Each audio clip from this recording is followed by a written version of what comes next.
Mes amis Balance, bonjour et bienvenue sur la chaîne Tarot à merveille. Pour votre tirage général, ceux qui me découvrent, soyez les bienvenus.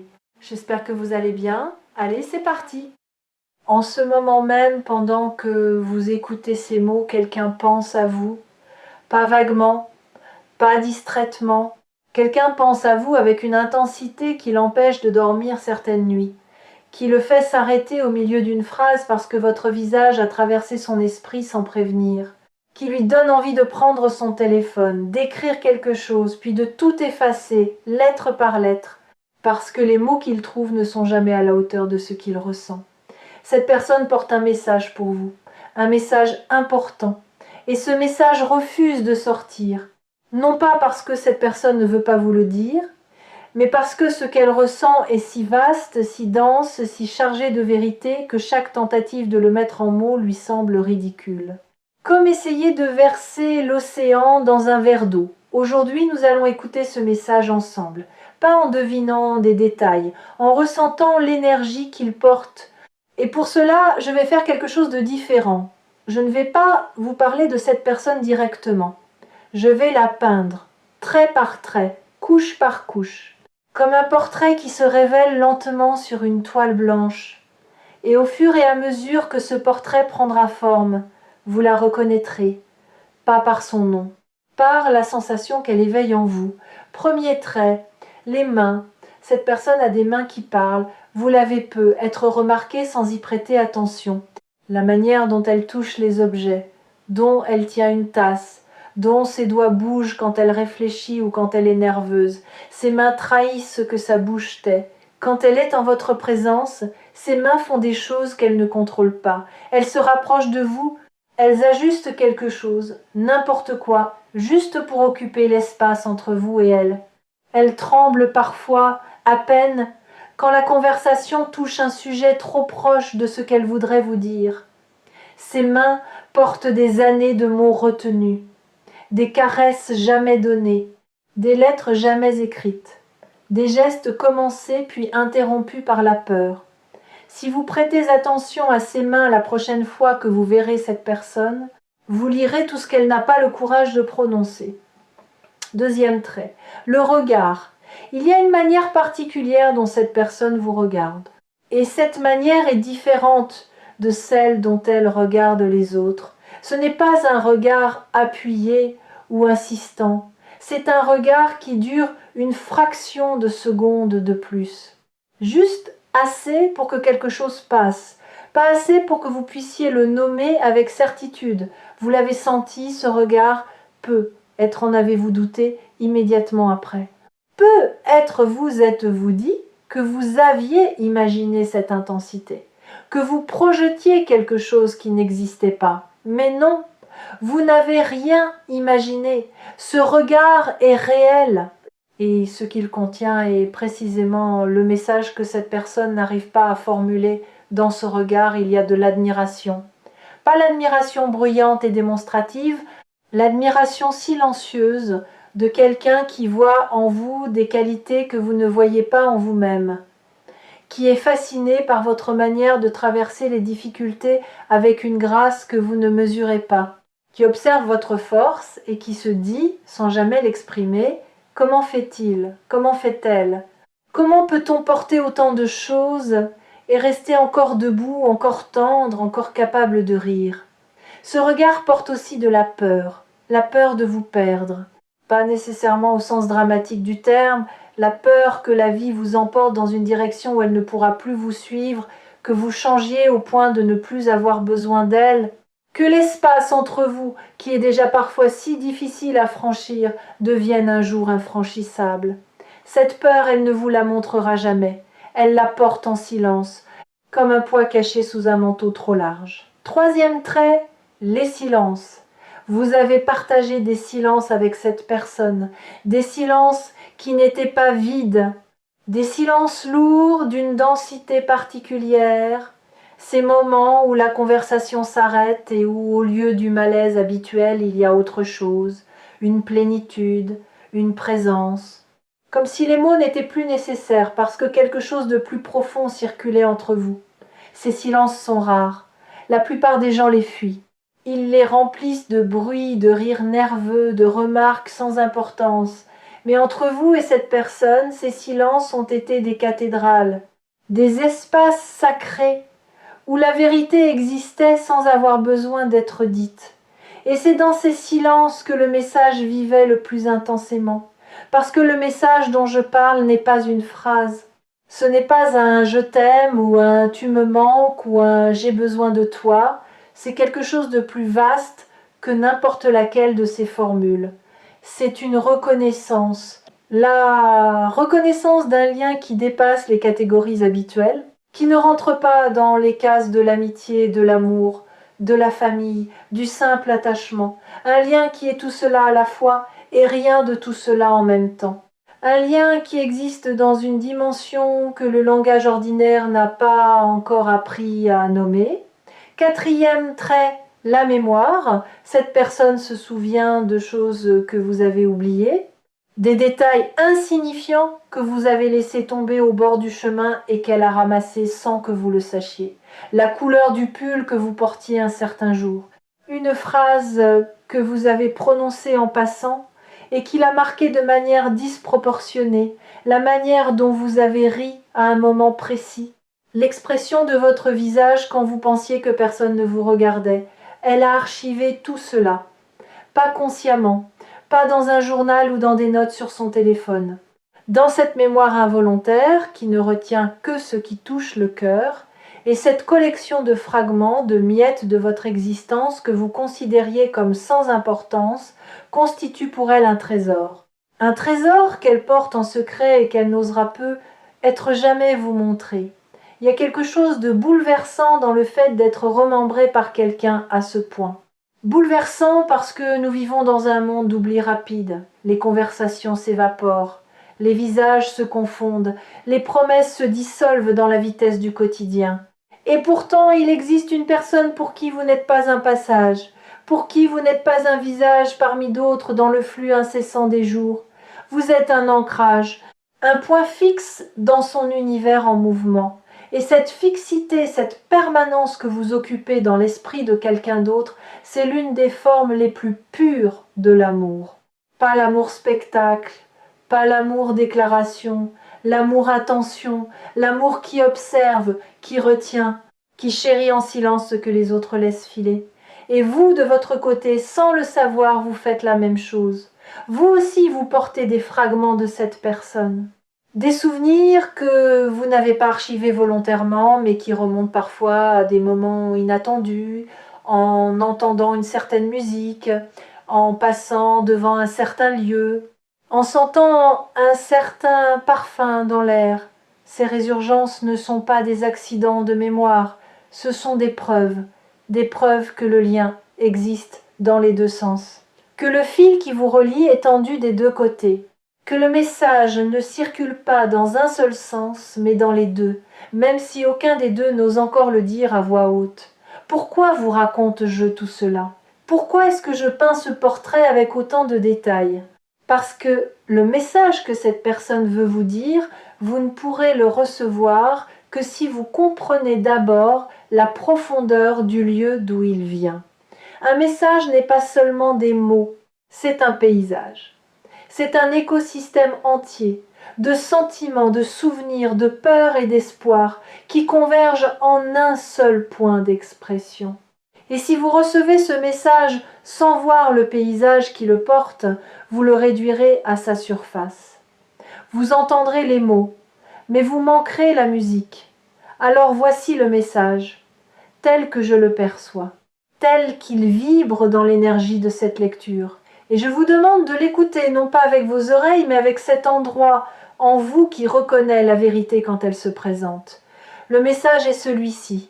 Vous avez compté, vous comptez, et vous compterez toujours. Cela semble simple, presque banal, dit comme ça. 3 phrases, quelques mots, mais ne vous y trompez pas. Les vérités les plus profondes tiennent rarement dans des paragraphes entiers. Elles tiennent dans des éclats, des fulgurances. Des mots si justes qu'ils n'ont besoin d'aucune décoration pour toucher l'endroit exact où ils doivent aller. Mais laissez ces mots infuser.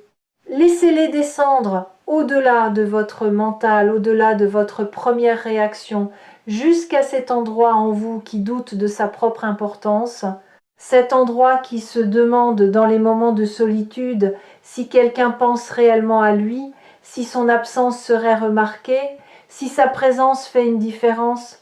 La réponse est oui. Et cette personne est la preuve vivante de ce oui. Vous avez touché cette personne d'une manière que vous ne soupçonnez pas.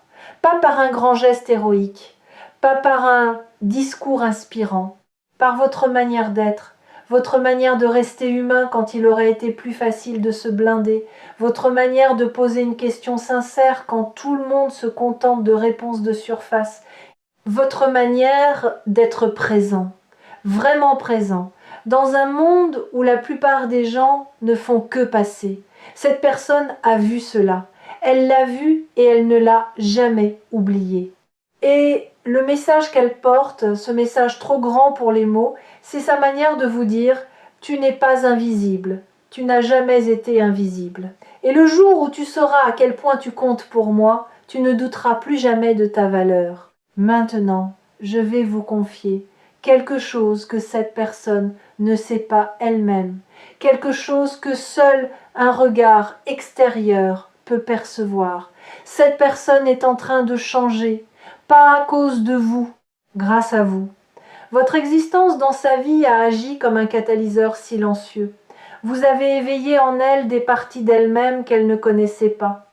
De la douceur là où il y avait de la rigidité, du courage là où il y avait de la résignation, de la profondeur là où il y avait du pilotage automatique. Elle ne fait pas le lien entre ces changements et vous. Elle ne sait pas que c'est votre influence, subtile et constante, qui a initié ce mouvement intérieur. Mais vous le savez maintenant. Et cette connaissance porte une responsabilité douce. La responsabilité de continuer à être exactement ce que vous êtes, sans forcer, sans performer, simplement en restant fidèle à cette authenticité qui touche les gens autour de vous d'une manière que vous ne pouvez pas mesurer.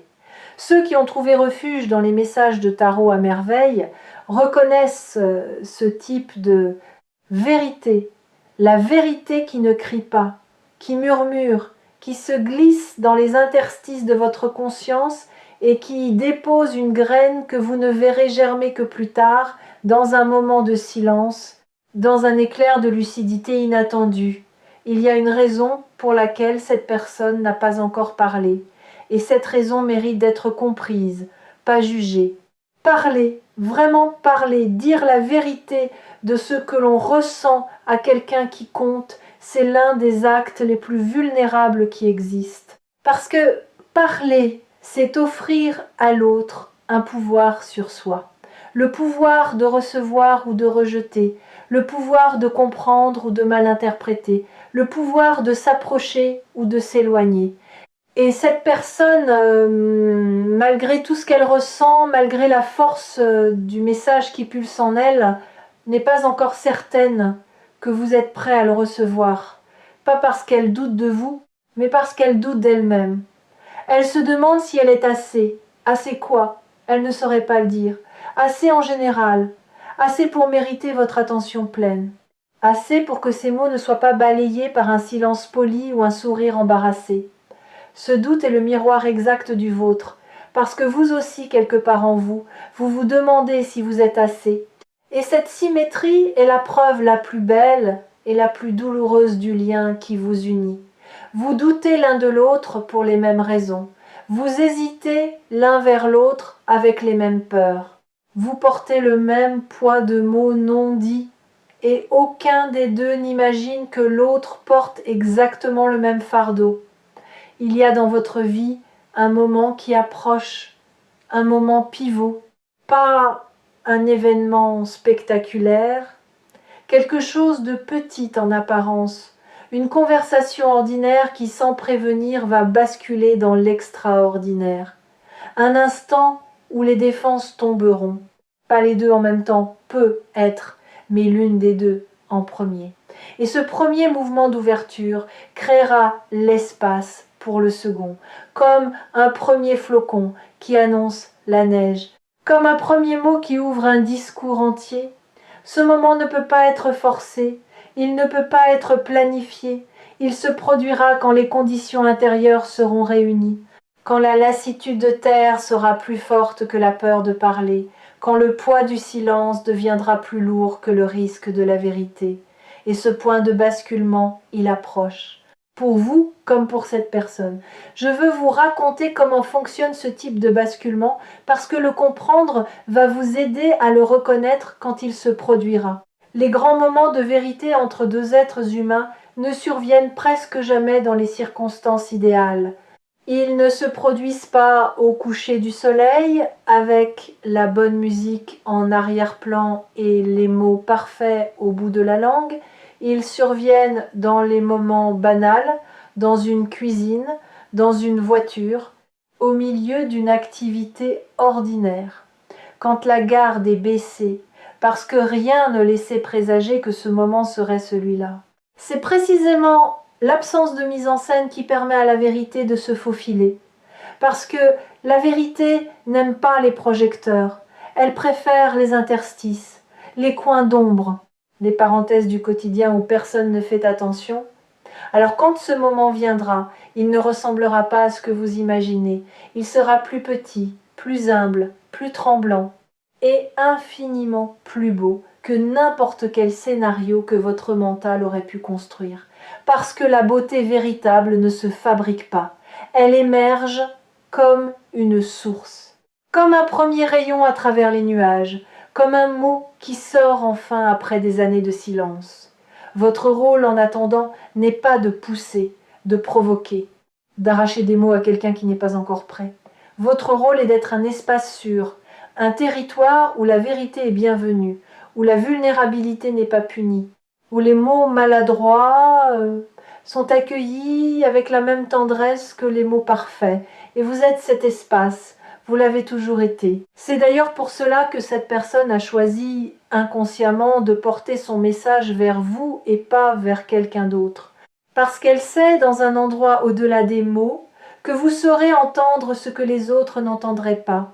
Parlons maintenant de ce qui change en vous pendant que ce message se prépare à émerger. Parce que ce n'est pas seulement cette personne qui est en mouvement, vous aussi, vous êtes en train de développer une capacité nouvelle, ou plutôt de redécouvrir une capacité ancienne, la capacité d'écouter au-delà des mots, de percevoir l'intention derrière le geste, le besoin derrière la demande, la blessure derrière la colère.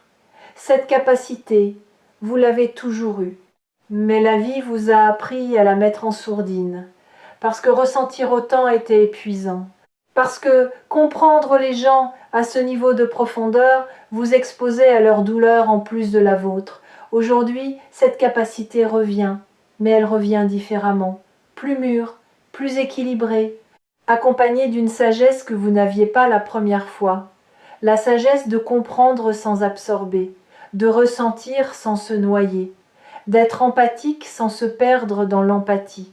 Cette version mature de votre sensibilité est un cadeau rare. Et c'est précisément ce cadeau qui vous permettra de recevoir le message de cette personne dans toute sa profondeur, sans le déformer, sans le minimiser, sans le fuir.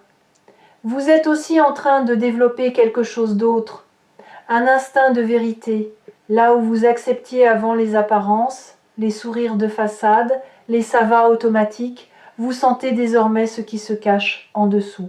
Vous percevez les non-dits comme on perçoit un courant sous la surface d'une eau calme. Et cette perception nouvelle vous rend parfois inconfortable, parce qu'elle vous confronte à l'écart entre ce que les gens montrent et ce qu'ils vivent réellement. Mais elle vous rend aussi profondément juste, juste dans vos réactions, juste dans vos choix de qui laisser entrer et qui garder à distance, juste dans votre manière de doser votre énergie. Et cette justesse, cette précision intérieure, c'est exactement ce qui fait de vous la personne capable de recevoir un message aussi important que celui dont nous parlons. Parce que vous ne l'écouterez pas seulement avec vos oreilles, vous l'écouterez avec tout votre être. Et c'est ce type d'écoute totale, incarnée, que cette personne attend sans même savoir qu'elle l'attend. Il y a un cinquième trait que je dois ajouter au portrait, peut être le plus important de tous. Cinquième trait, la constance silencieuse. Cette personne a été là, pas toujours au premier plan, pas toujours visible, mais là, dans les coulisses de votre vie, comme une lumière qu'on ne remarque que quand elle s'éteint. Elle a été là dans vos moments de joie, se réjouissant pour vous avec une sincérité que vous n'avez peu, être pas pleinement perçue. Elle a été là dans vos moments de chute, tendant une main discrète que vous avez peu, être à peine remarquée parce que vous étiez trop occupé à tomber. Elle a été là dans votre silence, dans votre absence même, continuant à penser à vous avec une fidélité que le temps n'a pas érodée. Cette constance est la forme la plus pure de ce que cette personne essaye de vous dire, parce que les mots peuvent mentir, les gestes peuvent être calculés, mais la constance, elle, ne triche pas. On ne reste pas présent pour quelqu'un pendant des mois, des années, par obligation ou par habitude. On reste parce que quelque chose en nous reconnaît quelque chose en l'autre, quelque chose qui dépasse la raison, quelque chose qui résiste à l'usure du temps et à l'érosion de la distance. Ce portrait est maintenant suffisamment avancé pour que vous commenciez à voir, pas avec les yeux, avec le cœur. La personne que je viens de peindre, vous la reconnaissez, peut être avec surprise, peut être avec émotion, peut être avec une forme de soulagement, comme quand on entend enfin à voix haute ce qu'on savait tout bas depuis longtemps.